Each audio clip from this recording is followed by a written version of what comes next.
ಸಚಿವರಾದವ್ರು ಹೇಗಿರಬೇಕು ಅಂತ ನಿರೀಕ್ಷೆ ಇದೆ ಸರ್? ಯಾಕಂದರೆ 3 ವರ್ಷದಲ್ಲಿ ಅನೇಕರು ಜಿಲ್ಲಾ ಪ್ರವಾಸ ಮಾಡಿಲ್ಲ, ಉಸ್ತುವಾರಿಗಳಾಗಿ ಅಲ್ಲಿನ ಜನರ ಸಮಸ್ಯೆ ಆಲಿಸಿಲ್ಲ. ಸೊ ಹಾಗಾಗಿ ಯಾವ ರೀತಿಯಾಗಿರ್ಬೇಕು ಸರ್ ಸಚಿವರಾಗಿ?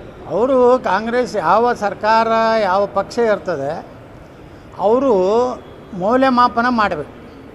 3 ವರ್ಷದಲ್ಲಿ ನೀನು ಎಷ್ಟು ಜಿಲ್ಲೆಗೆ ಭೇಟಿ ಕೊಟ್ಟಿಯಪ್ಪ, ಎಷ್ಟು ಸಾರ್ವಜನಿಕ ಜನರಿಗೆ ಭೇಟಿಯಾಗಿದೆಯಾ, ಸಾರ್ವಜನಿಕ ಸಂದರ್ಶನ ಎಷ್ಟು ಮಾಡಿದೆಯಾ, ಎಷ್ಟು ನೀನು ಇಲಾಖೆಯಲ್ಲಿರುವಂಥ ಫೈಲ್ಗಳನ್ನು ಕ್ಲಿಯರ್ ಮಾಡಿದೆಯಾ, ಮತ್ತು ಸಾಕಷ್ಟು ಮಂತ್ರಿಗಳ ಮೇಲೆ ಭ್ರಷ್ಟಾಚಾರದ ಆರೋಪ ಇದೆ, ಅದರ ಬಗ್ಗೆ ಏನು ಅನ್ನುವಂಥ ರೀತಿಯಲ್ಲಿ ಮೌಲ್ಯಮಾಪನ ಮಾಡಿ ಮಂತ್ರಿ ಮಾಡಬೇಕ ವಿನಃ ಇದ್ದಂಥವ್ರನ್ನೇ ಮತ್ತೆ ಮುಂದುವರ್ಸೋದು. ಅವ್ರ ಭ್ರಷ್ಟಾಚಾರ ಸಾಕಷ್ಟು ಸಾರ್ವಜನಿಕ ವಲಯದಲ್ಲಿ ಚರ್ಚೆ ಆದ ಮೇಲೂ ಸಹ ಮತ್ತೆ ಅದೇ ಜನರನ್ನು ಮತ್ತೆ ಮಂತ್ರಿ ಮಾಡೋದ್ರಿಂದ ಏನು ಅಂತಾರಲ್ಲ, ಅದು ಓಲ್ಡ್ ಬಾಟಲ್ ನೀವು ಏನೋ ಅಂತಾರಲ್ಲ,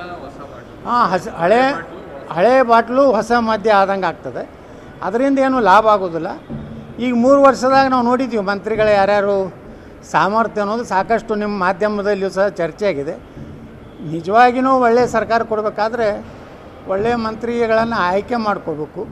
ಆ ದುರ್ದೈವ ಅಂದರೆ ಜಾತಿವಾರು ಪ್ರದೇಶವಾರು ಅಂದ್ಕೊಂಡು ಮತ್ತು ಅದೇ ಹಳೆ ಮುಖಗಳಂತಂದರೆ ಯಾವುದೇ ರೀತಿಯ ಬದಲಾವಣೆ ಈ ಸರ್ಕಾರದಲ್ಲಿ ಕಾಣಲಿಕ್ಕೆ ಸಾಧ್ಯ ಇಲ್ಲ.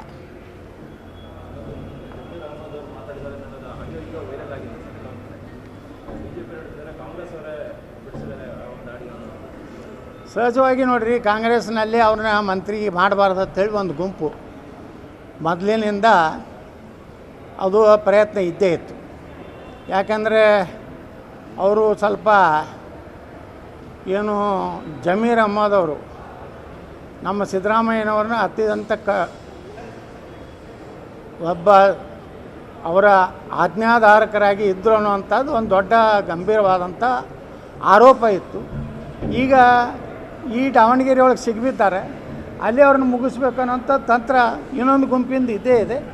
ಅವರು ಯಾಕಂದರೆ ಇಂಥ ಆಡಿಯೋ ವಿಡಿಯೋ ಬಿಡೋರು ಇಬ್ಬರೇ, ಒಬ್ಬರು ರಾಜ್ಯದಲ್ಲಿ 2 ಪ್ರದೇಶ, ಒಂದು ರಾಜ್ಯ 2 BJP ಇರಲಿ ಕಾಂಗ್ರೆಸ್ ಇರಲಿ, ಅವರಿಬ್ಬರೇ ಅವರೊಳಗೆ ಒಬ್ಬರು ಬಿಟ್ಟಿರ್ತಾರೆ.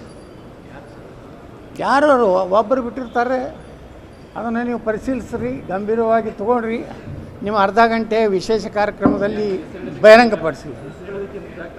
ಇಲ್ಲ, ಹೆಸರು ಹೇಳುವುದಂದ್ರೆ ಏನಾಗ್ತದೆ,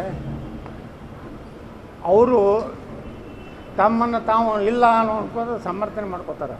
ಅದು ಇಡೀ ರಾಜ್ಯಕ್ಕೆ ಜನ ಗುರ್ತದೆ ಯಾರ ಬಳಿ ಆಡಿಯೋ ವಿಡಿಯೋ ಇರ್ತಾ ಅನ್ನೋದು. ಅವ್ರು ಇಬ್ಬರಲ್ಲೇ BJPದಾದ್ರೆ ಇವರು ಎಕ್ಸು, ಕಾಂಗ್ರೆಸ್ ಆದರೂ ವಾಯ್, ಇಷ್ಟೇ, ಮತ್ತೆ ಯಾರು ಇರೋದಿಲ್ಲ. ನಿರ್ಭೀತ, ನಿಷ್ಪಕ್ಷಪಾತ, ವಿಶ್ವಾಸಾರ್ಹ ಸುದ್ದಿಗಳಿಗೆ ಮತ್ತೊಂದು ಹೆಸರಾಗಿರೋ ನ್ಯೂಸ್ 18 ಕನ್ನಡ ಈಗ ಆಪ್ನಲ್ಲೂ ಲಭ್ಯ ಇದೆ.